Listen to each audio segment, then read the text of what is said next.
satria tratra ny tanjona fambolekazo a zao zany tsika zao zany a de mivahakely zany a le fekibo a ary omaly dia nisy délégationna avy ato amin'ny ministèran'ny ny tolena sy ny fampandrosoana maritra lasa ny Genève, lasa ny ady a any amin'ny CITES ny hoe ahoana ny resaka am'ro azo a zay tsy ahafahantsika mitrandraka.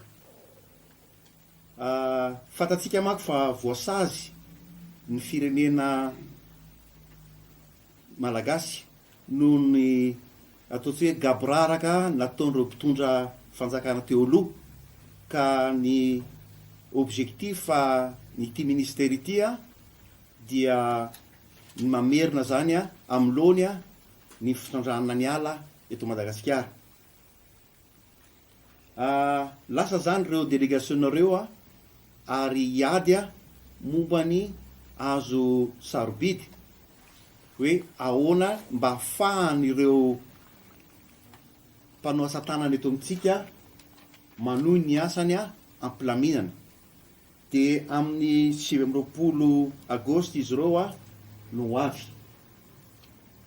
Am'izao fotoana zao zany a dia be da be ny azo sarobidy toy ny palissandre zay efa petrapetraka atao hoe stock any anaty ala any, ary manana misy ireo mpandraraha ny azo ireo zany a zay manana stock a lehibe. Aporisiana zany zareo am'izao fotoana zao a amoaka an'ireo stock ireo a mba ahafahantsika manao ny inventaire précis zany a, de efa aveo zany a hijerevana am'izay zany a inona no anaovana azy ireo a ahafahana manodina ny ataontsika hoe ny mpandraraha eto Madagasikara zay misehatra am'izany.